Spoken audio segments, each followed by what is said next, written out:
My uncle came by chance. He had not planned the visit. He climbed the stairs, found my condition, sent for his own personal physician. My uncle is a wealthy man, and he left monies for medicines, better food than I could afford, warmer blankets. There were times when I thought I was going to die. There were times when I confess I hoped I was going to die. But God restored me. And 6 weeks later, when I was supposed to be dead, I walked back into medical school. It was then when I began to understand this scripture that tells us, he who began a good work, and he will perform it until the day of Jesus Christ. The day came for me to leave for China.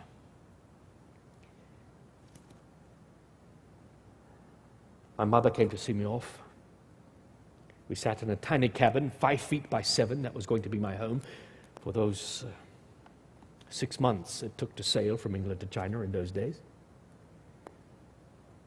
We sang and we prayed and we wept. The ship set sail, and we'd not gotten out of the Irish Sea when a storm came, threatened to sink the ship, but God brought us through the storm. When we reached the equator, we fell into the doldrums. There are an area where there is no wind, and when you're on a sailing vessel, that is not a good thing. You can't paddle all the way to China. The captain was a believer, a Christian. He called me into his cabin. Dr. Taylor, he said, we must pray that God will send the wind. Our provisions are running very, very low. Our fresh water is nearly gone. And so I rushed out on the deck of the ship. I said to the first mate, a very ungodly, very profane man, lower the sails, the wind is coming.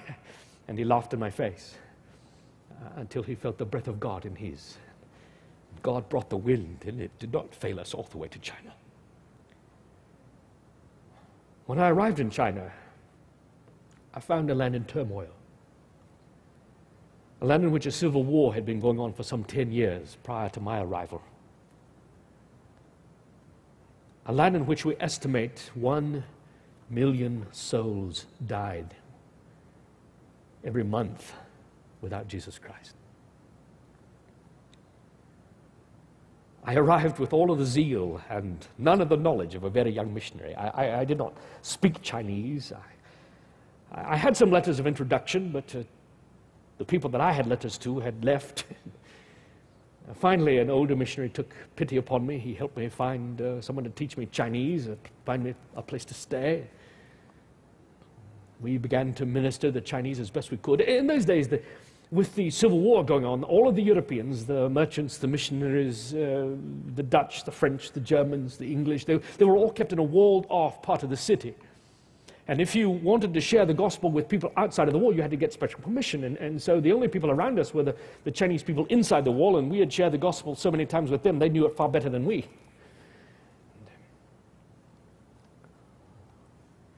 They called us Hikwatsi, black devils. We wore long black clerical robes nearly to the ground. In those days, I had more red in my beard. Now it is gray.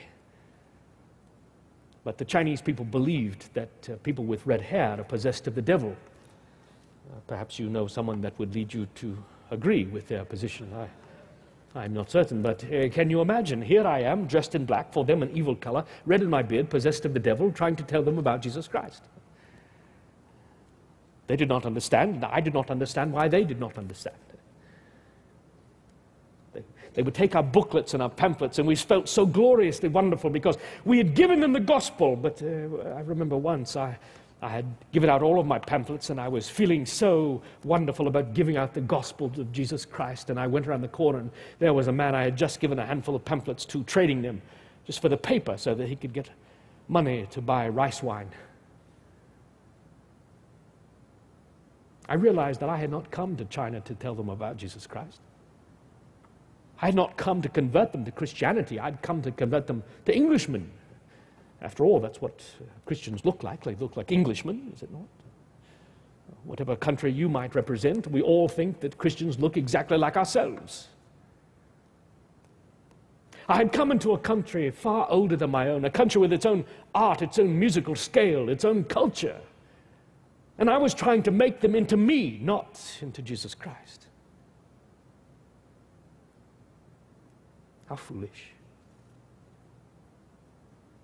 It is no wonder that our efforts were powerless.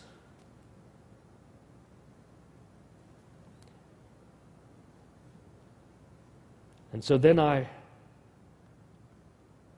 laid aside my English clothing. And when I'm on the field, I dress as you see me now.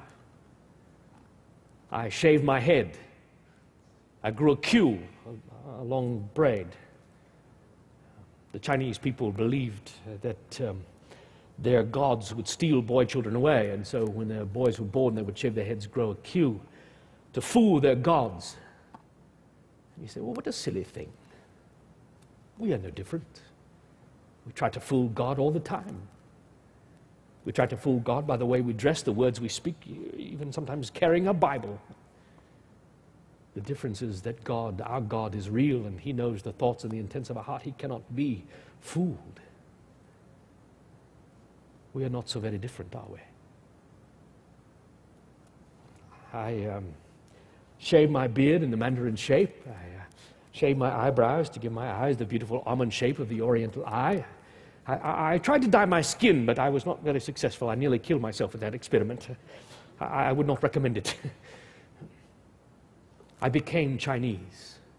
I moved out of the European compound. I lived with the Chinese people. I ate what they ate. I lived among them. I became Chinese for them. God began to do great work. We began to see many, many people come to Jesus Christ. It was not without some difficulty. I remember one young man, he had been a former priest of Buddha, and he came to me and he said, Dr. Taylor, how long have you known about Jesus Christ? I said, oh, all my life. I grew up hearing about Jesus Christ. Dr. Taylor, how long has your nation, England, how long have they known about Jesus Christ? Hundreds of years. Dr. Taylor, do you hate us? No, I do not hate you. I love you. Dr. Taylor, does your country, do they hate us? These English people, do they hate us? No, we do not hate you. If you do not hate us, why did you not come sooner to tell us about Jesus Christ? Do you wish all of the Chinese people to die and to go to hell because you do not care about us? What was I going to tell them? It wasn't hate. It was apathy. We didn't care whether people lived or died, whether they went to heaven or hell. I remember once we were going up the river in a mailboat. It was very much like a large canoe, about this wide. You had to sit very still. And a fisherman in another boat fell out, and he was entangled in the nets. He went down very quickly. And I called to some of the fishermen, save his life, save his life. And they said, Beben, it is not convenient. I said, I will pay you. How much? And we argued over how much I would pay them. And finally, they got him out in no time at all. But by then it was